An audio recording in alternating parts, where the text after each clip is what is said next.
નમસ્કાર, બધાનું સ્વાગત છે. તો આપણે આ નવી યુટ્યુબ ચેનલમાં બધાનું સ્વાગત છે. તો આજે આપણે જોઈશું ટ્રિપલ સી જીટીયુ જે એક્ઝામ છે એની સંપૂર્ણ માર્ગદર્શન. બરાબર, ટ્રિપલ સી જે જીટીયુની જેમને એક્ઝામ આપવાની હોય છે આખું જે માર્ગદર્શન, કોને એક્ઝામ આપવાની હોય છે, એનું સિલેબસ શું હોય છે, પ્લસ એની પ્રિપેરેશન કેવી રીતે કરવાની, એની પેપર સ્ટાઇલ શું હોય છે, એની આખી આપણે આની અંદર ચર્ચા કરશું. બરાબર, તો જોઈએ ટ્રિપલ સી એક્ઝામ પહેલા તો કોને આપવાની હોય છે. તો ટ્રિપલ સી જીટીયુ એક્ઝામ કોને આપવાની હોય છે? તો ગુજરાત સરકારમાં ક્લાસ 3 અને ક્લાસ 4, બરાબર, ખાસ કરીને ક્લાસ 3 માટે છે અને ક્લાસ 4 માટે પણ આની અંદર છે કે જે કર્મચારીઓ જે જોબ કરે છે, ઓલરેડી જે ગવર્મેન્ટ જોબ કરતા હોય એમના માટે છે. બરાબર, નોકરી જે મેળવવાની હોય એમના માટે નથી. તો જે ક્લાસ 3 અને ક્લાસ 4 માં જે ગુજરાત સરકારમાં જોબ કરતા હોય એમના માટે આ કમ્પલસરી છે. જે કર્મચારીઓનો અજમાસી એટલે પ્રોબેશનલ પીરિયડ ચાલુ હોય, બરાબર, અને એ પ્રોબેશનલ પીરિયડ પૂરો થવા આવ્યો, ફૂલ જે છે કાયમી થવાનું હોય એના માટે આ કમ્પલસરી છે. પછી જેમને પ્રમોશન અથવા ઉચ્ચતર પગાર ધોરણ હોય, પ્રમોશન મળવાનું હોય, બઢતી હોય અથવા તો ઉચ્ચતર પગાર ધોરણ હોય તો એના માટે કમ્પલસરી ટ્રિપલ સી એક્ઝામ આપવી, પાસ કરવી જરૂરી છે. અને એક્ઝામ કોણ કન્ડક્ટ કરે છે? તો આપણે જીટીયુ, ગુજરાત ટેકનોલોજીકલ યુનિવર્સિટી દ્વારા લેવાય છે સરકારના નિયમ મુજબ.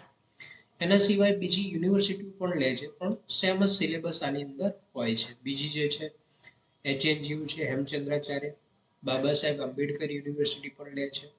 પછી વીર નર્મદ યુનિવર્સિટી છે. એવી રીતે અલગ અલગ યુનિવર્સિટીને માન્યતા આપેલી છે.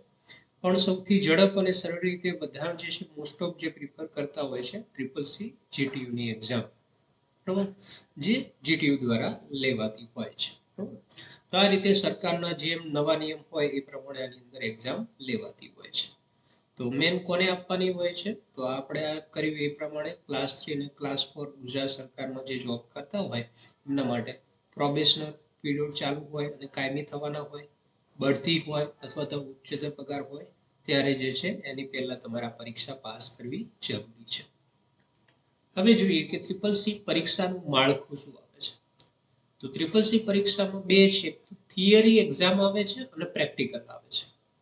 થિયરી 50 માર્કની હોય છે અને પાસિંગ માટે તમારે જે છે 50% એટલે કે 25 માર્ક્સ લાવવાના હોય છે. તો theory exam computer based test હોય છે, સીબીઆરટી આધારિત સીબીટી એક્ઝામ, ઓનલાઈન એમસીક્યુ હોય છે.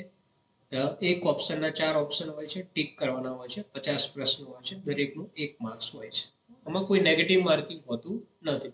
તો જે પ્રશ્ન જેટલા સાચા પડે એ પ્રમાણે હોય છે. જો 25 છે એની જગ્યાએ 24 આવ્યા તો પણ તમને ફેલ કરશે. એટલે આ જે છે થિયરી એક્ઝામ પણ એટલી જ ઇમ્પોર્ટન્ટ છે. તો 25 માર્ક્સ કમ્પલસરી લાવવા જરૂરી છે, અધરવાઇઝ તમારે ફેલ થશે. ઓનલાઈન લેવાય છે, ઓનલાઈન એમસીક્યુ. પછી પ્રેક્ટિકલ છે તો એ 50 માર્કનું છે. એમાં કમ્પ્યુટર પર તમારે કામ કરવાનું હોય છે, વર્ડ છે, એક્સેલ છે, પીપીટી છે, પછી ટાઈપિંગ કરવાનું હોય છે, તો એ છે. અને સમયગાળો જે છે થિયરીનો 1 કલાક હોય છે અને જે પ્રેક્ટિકલનો 1.5 કલાક આની અંદર હોય છે. પછી જીટીયુના શેડ્યુલ મુજબ ફેરફાર પણ થઈ શકે છે. અત્યારે આ ચાલે છે કે થિયરી જે છે 1 કલાક હોય છે અને પ્રેક્ટિકલ 1.5 કલાક હોય છે, એની અંદર પૂરું કરવાનું હોય છે. પ્રેક્ટિકલની અંદર તમારે ફોલ્ડર જે છે એ ડેસ્કટોપ પર જે કયું હોય પ્રમાણે બનાવી અને કરવાનું હોય છે. પાછળથી તમારે એમના સર્વરમાં લઈ લેતા હોય છે. તો આ રીતે આનું માળખું છે. થિયરી 50 માર્ક્સ અને પ્રેક્ટિકલ 50 માર્ક્સ, બંનેમાં 25 કમ્પલસરી લાવવાના હોય છે.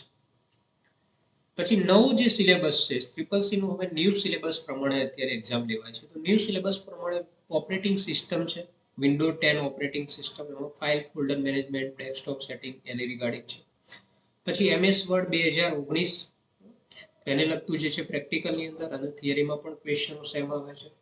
પછી એમએસ એક્સેલ 2019, એની અંદર એક્સેલની અંદર કેલ્ક્યુલેશન ફોર્મેટિંગ કરવાની, પ્લસ થિયરીમાં પણ છે ટોપિક જે છે આની અંદર પૂછાતા હોય છે. પછી એમએસ પાવર પોઈન્ટ 2019 એ આવે છે. તો ઓફિસનું વર્ઝન છે 2019 આવે છે. પછી ઇન્ટરનેટ અને ઈમેલને લગતી માહિતી આવે છે. પછી લેંગ્વેજ ટાઈપિંગમાં ગુજરાતી ટાઈપિંગ ખાસ કરીને હોય છે. ઇંગ્લિશમાં તો લખવાનું હોય જ છે, પણ ગુજરાતી ટાઈપિંગ એક અલગથી ક્વેશ્ચન આની અંદર આવતું હોય છે. તો આ રીતે આનું સિલેબસ આની અંદર છે.